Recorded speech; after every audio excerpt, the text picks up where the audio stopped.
लोकसभा मतदारसंघात सध्या भाजपाकडून विद्यमान खासदार संजय काका पाटील यांची उमेदवारी जाहीर करण्यात आली आहे। संजय काका पाटील यांच्यावर पक्षाने तिसऱ्यांदा विश्वास ठेवत उमेदवारी दिली आहे। त्यामुळे या विश्वासाला पात्र राहून संजय काका पाटील यांनी आपली प्रचार यंत्रणा जोरदारपणे राबवायला सुरुवात केली आहे। संजय काका पाटील यांनी प्रत्यक्ष भेटीगाठीवर भर दिल्याने भाजपाला मोठा पाठिंबा वाढत आहे।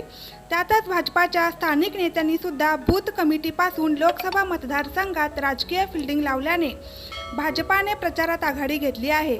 यावर भाजपा नेते व लोकसभा प्रभारी शेखर इनामदार यांनीही भाजपा उमेदवार विजयी होईल असा दावा केला आहे। भारतीय जनता पार्टीमध्ये जोपर्यंत उमेदवार फायनल होत नाही तोपर्यंत नाराजीचा सूर असतो। एकदा उमेदवार फायनल झाल्यानंतर हे आपलं कर्तव्य आहे, आपल्याला या देशाचा विकास करायचा आहे, परत एकदा नरेंद्र मोदी यांना तिसऱ्यांदा पंतप्रधान करायचं आहे, हे ध्येय दृष्टिकोन करून भारतीय जनता पार्टीचा कार्यकर्ता हा काम करत असतो।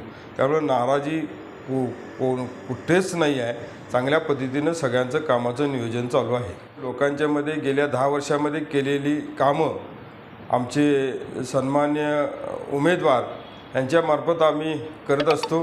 त्यामुळे विरोधकांचा उमेदवार काय, कोणाचा काय फायदा याच्यापेक्षा आपले लाडके पंतप्रधान नरेंद्रजी मोदी महाराष्ट्रामध्ये एकनाथजी शिंदे, देवेंद्रजी फडणवीस, अजितदादा पवार यांच्या माध्यमातून जो विकास आपण लोकांच्या केलेला आहे, या विकासाच्या जीवावर आम्ही मतदान मागतो। त्यामुळे विरोधकांची विशेषतः आपण चर्चा करत नाही, परंतु आपल्या विकासाच्या, आपल्या कार्यकर्त्यांच्या बळावर आम्ही हे नियोजन या ठिकाणी करतो आणि अत्यंत चांगल्या पद्धतीने आम्हाला विश्वास आहे की या पश्चिम महाराष्ट्रामध्ये सगळ्याच ठिकाणी आम्ही चांगलं यश संपादन करू। यूट्यूबवर सर्च करा तिसरा डोळा चॅनलला सबस्क्राईब करा।